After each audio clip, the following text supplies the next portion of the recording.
Hey, it's Rick at For Community, where we create community spaces so you can connect with others and also with God. I love doing these. I'm so glad that I get a chance to record another video. It's awesome. Thanks for joining. This is so great. Thanks for considering being a part of Sunday's gathering. This coming Sunday, 10:30, only on Zoom. I want to start with an observation, something that I've noticed and something that we can talk about in the meeting that's coming up. Regardless of whether I'm at work or if I'm part of a gym when I used to go to gyms, or if I'm pastoring at a church, volunteering at a church, or if I'm on a Facebook group, I've noticed that there are 4 types of people in every single crowd that I'm a part of.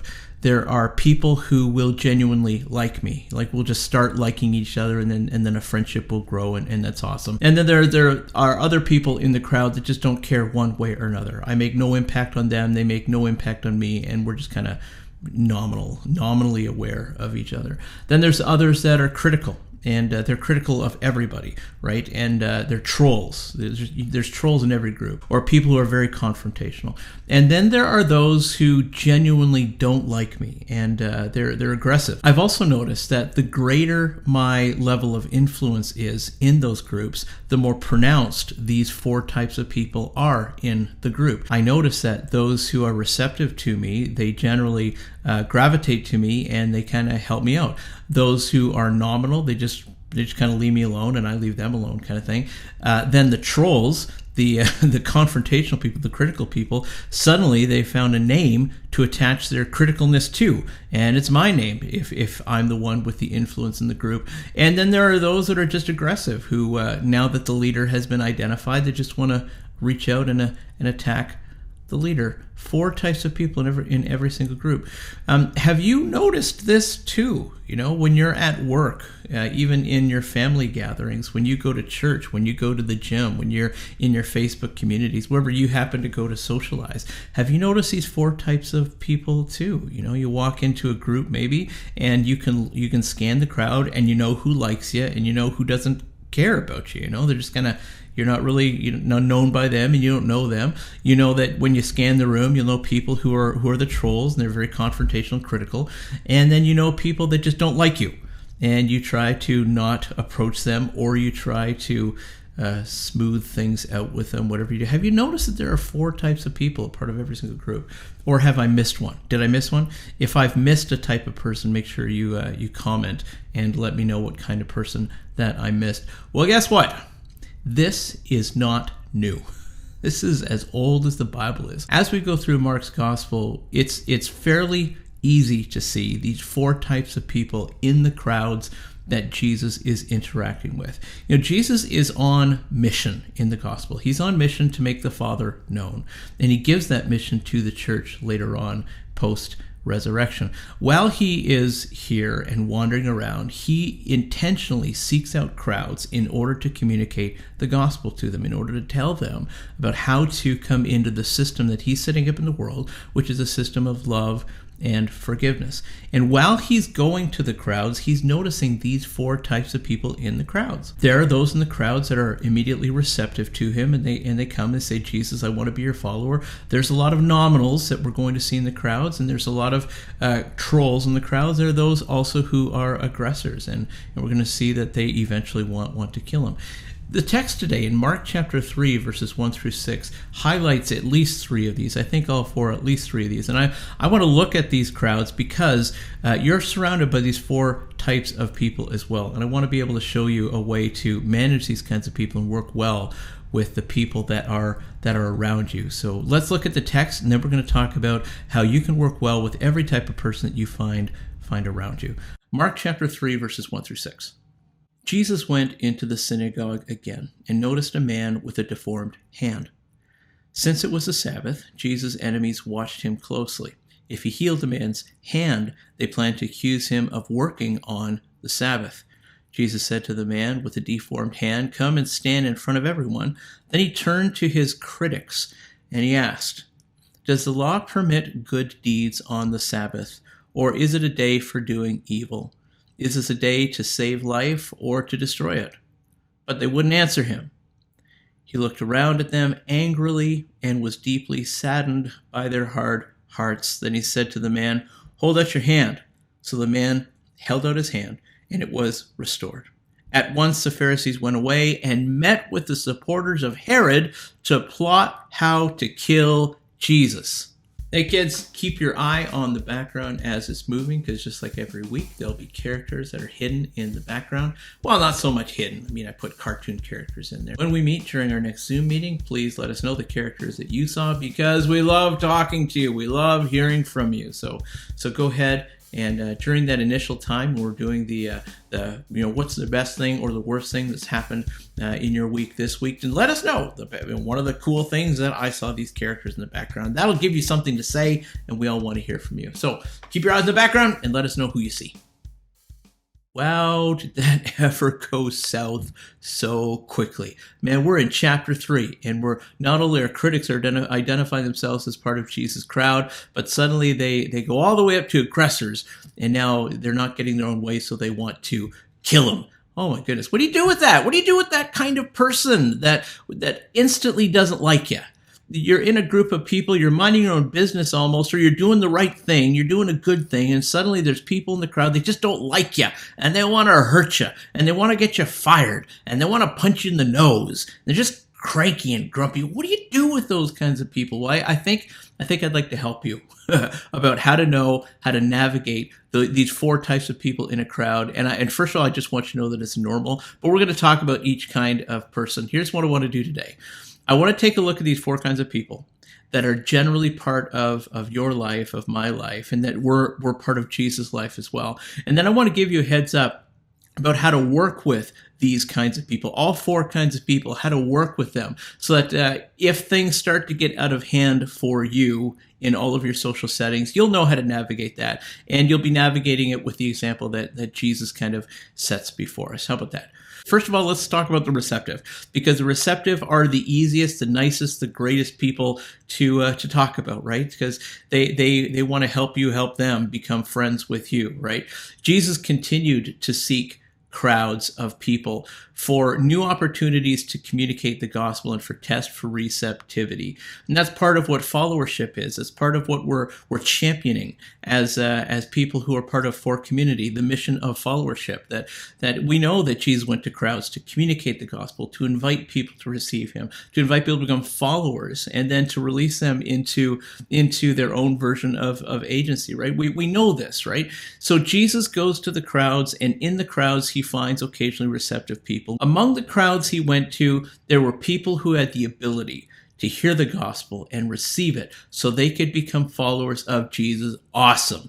There are people in your crowds, in your social circles, who want to become your friends. Do what Jesus did. When Jesus found the receptive, he invited them in. If you find people around you that are generally they don't know how to become your friend, you don't know how to befriend them as well, just invite them in. Just invite them out to coffee or whatever, take them out to lunch, whatever you do to relax and be safe with other people, just in this COVID moment. Just do that. Just give them the benefit of the doubt and just try. It's easy. That one's an easy one, okay? It's the other ones that aren't so easy. So let's get into the other ones. Let's talk about the nominals, because they're worse than you think, actually, but they're kind of benign initially, the nominals. So as Jesus was going to the crowds to share the gospel, because he was a kingdom agent, and I'm going to invite all of us to step into kingdom agency. Kingdom agency is something that every single believer should be doing, not because we're being forced to, but because it naturally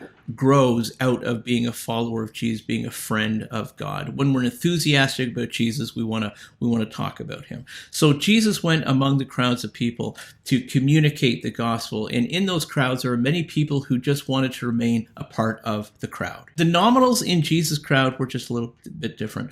They showed no true sign of receptivity. They made no significant progress toward becoming followers of Jesus. They were simply followers of the crowd.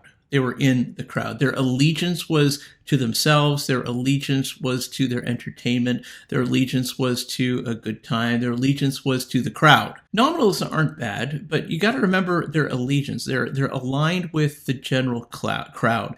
And if somebody steps up, regardless of whether they like you or they don't like you, if somebody steps up with something to say and a direction to go, and the whole crowd decides that that's the direction they want to go, then the whole crowd is going in that direction, which may be to railroad over top of you. So what are you going to do about this? So in the crowds of people that are around you, let's not talk about as a leader. Let's just talk about you being you in work or whatever. There's crowds of people. They're all nominal, but somebody steps up. There's a critic in the crowd. There's a troll in the crowd. They step up, and suddenly the whole group, the whole community, the group that you're a part of wants to go in a direction that is unfavorable for you. It breaks your core values. What do you do about that? Recognize who they are. They're nominals. They will move back and forth. Whoever has the loudest voice. It's not really against you personally. Don't take it personally if the crowd suddenly wants to do something that's against you. Don't take it personally. Just know that that's what the crowd is. The crowd is generally nominals and are led by the loudest voice. Don't take it personally. Just give them their space, and you take your space to maybe get out of the way so you don't get railroaded. Thirdly, the confrontational. Okay, now these are the critics. These are the trolls. Among the crowds of people that Jesus went to communicate the gospel were those who kind of rejected mission. They really rejected everything. They rejected Jesus' mission totally, and they publicly opposed him by ridiculing him or confronting him from the crowd. Both personal and public confrontations, are ways that they try to derail Jesus' efforts from moving forward. And these people are troublesome because they do have the potential to sway the nominals.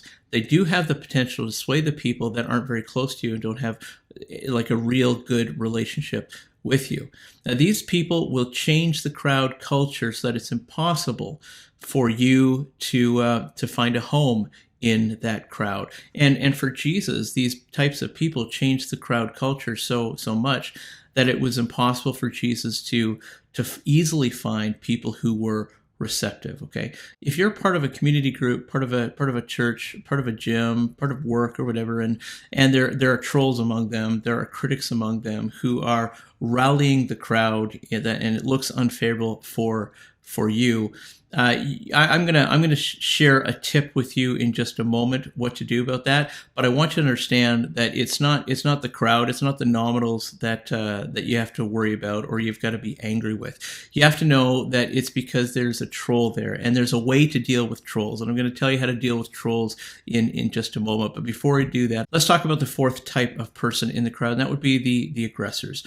And within this fourth type of person of the aggressors, there's really two subtypes of aggressors. One would be a pirate, and the other one would be a plotter. A pirate is trying to wrestle influence away from a leader, and a plotter is somebody who's actually trying to come up with a plan to remove a leader from their position of leadership and cause them harm. These are truly evil people. These are the kind of people that aren't trying to sway the crowd just so that you don't have a place and just so you don't have influence. These are the kind of people that are truly evil. They're out to hurt you, okay? And Jesus found these kinds of people in the crowds when he went to share the gospel with them. These members of the temple cult, they wanted to plot with the Herodians or supporters of Herod, and they wanted to form an idea about how to kill Jesus. Like that really escalated pretty quickly, but they're part of the crowd. So, among the people in the crowds where you are, there will be people who truly want to see you just no longer part of the group. And they'll do things to push you out of the group. They'll do things to hurt you and make you not want to stay in the group. And they're kind of truly evil people that way. What do you do about that? Okay, first of all, let me talk to you as a kingdom agent. If you know Jesus, if you are a follower of Jesus, and as you're following Jesus, you're growing into something called agency. You have some influence about you that you can be a communicator and demonstrator of God's present kingdom. of the system of God that's right here, right now, a system based on love and forgiveness. You are a communicator and demonstrator of how awesome Jesus is, and the awesome things that Jesus can do in someone's life. You've got a testimony. As you step out to be a kingdom agent, you are going to find these 4 types of people as you share your faith, or as you reach out and just try to connect with some people about Jesus. So it's good to have a plan in place when you meet these. A plan to help the receptive become followers. When you're working as not just a social gathering, but when you're actually out there as a kingdom agent, you're communicating and demonstrating that Jesus is truly awesome. And when you meet somebody who's receptive, even slightly receptive, mentor them. Just jump into a relationship with them. Become their coach, and help them as they try to move forward with Jesus. Remember, if they're truly receptive, you don't have to be afraid of them, because if they're truly receptive, they're going to help you help them. They're wise people. They're going to help you help them. Then also have a plan for confrontation, because there will be some people in your groups who are just trolls. They're just critics. And you know what? That's okay. Nobody has to believe what I say. Everybody, I would expect everybody to have an opinion, and I would expect that others' opinions are different than mine. And I welcome that. I welcome the discussion. It's okay for somebody not to agree with you. A disagreement is okay. Just be ready when somebody disagrees with you and gets confrontational with you. You don't have to be confrontational back. You can actually be receptive of the confrontational, and Jesus is often receptive of the confrontational, and Jesus engages them in conversation, and he turns the conversation back towards the gospel. Have a plan to remove kingdom aggressors, or get out of the way of kingdom regressors. One of the ways to remove kingdom aggressors is really to remove yourself. If you're in a crowd of people and there are so many people in that crowd that they're very aggressive, they don't like you, just leave. Don't stay a part of that crowd. Don't set yourself up to get hurt. If you're surrounded by people who are truly aggressive towards you and towards hearing the message of the gospel, that's a good sign that they're in an argument with God right now, and you want to hightail it out of there. So don't stay in a group where there's so many aggressors against you for a very long time. And as a kingdom agent, I would say have a plan to stay close to Jesus. When you're putting yourself out there as an agent, and you're showing people how great Jesus is, and these 4 types of people are in those crowds around you as you're communicating and demonstrating how awesome Jesus is, stay close to Jesus, because the crowd can really, really wear you down. Okay, but if you're not functioning as a kingdom agent, if you're not in agency, you're just generally at work, you're at the office, you're at a family gathering, and there's all types of people you got a large family, and that's fine. Here's what you can do. I'm going to draw on Dr. Henry Cloud and Michael Hyatt. Dr. Henry Cloud teaches us that there's wise, foolish, and there's evil people. And among the 4 types of people in the crowd that I mentioned, these types of people fall into either wise, foolish, or evil. Certainly the receptive to you are going to be wise. They're going to be helping you help them become a friend of yours. That's fine. Those in the crowd who are nominal and critical, they can go either way. They can either be wise or foolish. They may probably be foolish, but they also might be wise. Those who are critical against you, maybe they just don't understand you and they want to get into a conversation to understand you better. Okay, so they might be wise. But if they're very foolish people can't be spoken with. Foolish people can't communicate well. You can use all the words you want to with a foolish person. It just doesn't work. The only thing that works with foolish people is punishment and reward.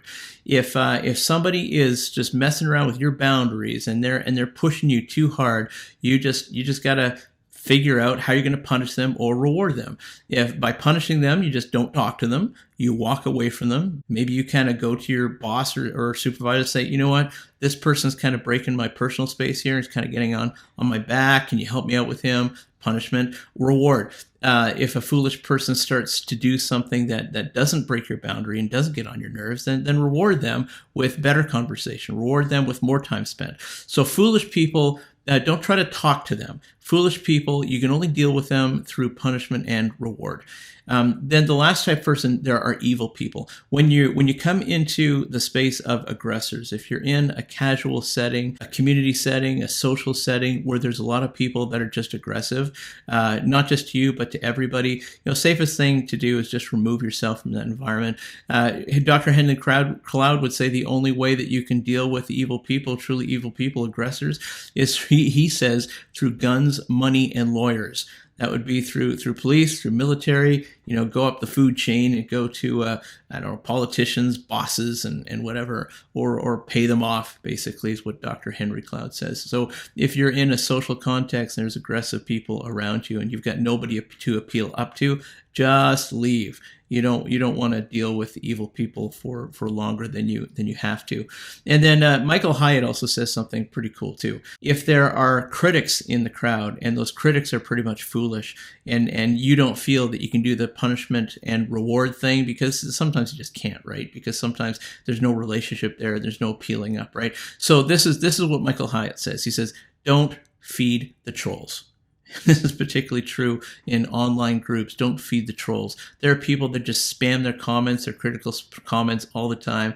Don't honor them by giving them the time of day and engaging them in conversation. Just recognize that they're foolish people. Recognize that they're trolls. And don't feed the trolls, man. Don't feed the trolls, because if you feed the trolls, they'll just keep on coming back and being more critical of you. So of those 4 types of people, treat them as wise, foolish, or evil. Don't feed the trolls. And would you please be a kingdom agent? The crowd in the Gospel of Mark is a small section of the whole world. God loves the world so much that he sent Jesus. And the crowds that we see in the gospel are little pieces of the world that Jesus is going to show how much he loves us. And in those crowds, there are people who are receptive, there are people who are nominal, there are people who are critical, and there are people who are very aggressive towards them. Yet he still kept going to crowds because he loves us, regardless where we fall in that type of person in the crowd. He still loves us. He still gives all of us a chance to receive him and to follow him and to enter a system of forgiveness and love. And that's what you and I are called to as well. There's no person who is uniquely called to evangelize Canada. There's no person anywhere who has the unique calling of being an outreach person or evangelist person in Canada. It's you and it's me. We're the agents. There's nobody else. So if nobody's stepping up as an agent to communicate and demonstrate how awesome Jesus is, if you're not doing it, nobody's doing it. So here's my encouragement. In whatever way looks most reasonable to you, find a way to demonstrate some kind of agency to the crowds that you're already a part of. And while you're demonstrating some kind of agency, which means you are communicating and demonstrating how great Jesus is, right? To the crowds you're already in, find a way to step out into agency and find the receptive and help them to become followers, which in any way that looks right to you. Followership includes the cross-bearing of kingdom agency, right? Followership includes the cross-bearing of kingdom agency within these crowds of people that have all 4 people types. Okay, that's it for me for today. I hope this was somewhat helpful and beneficial. If not, leave a comment and let me know how I could have done better. That's awesome. And if it was, also leave a comment. Let me know what you liked about it. And if you find that there is a 5th kind of person in the crowd that I didn't mention, then leave a comment. Otherwise, hopefully you will be gathering with us on Sunday. I love our Zoom gatherings. Last week was awesome. We had a great talk last week, and I'm looking forward to another great talk this week. I'm telling you, when we all show up to communicate, it's just awesome. I love it. Thanks for being a part of For Community. You really make my life better. Those of you on YouTube who are watching these videos, you make my life better. Those of you who are coming to our gatherings and For Community on Zoom, you really make my life better. Thank you so much. And okay, so that's it from me for now. For Community, creating community spaces so you can connect with others and also with God. And I'll see you next time.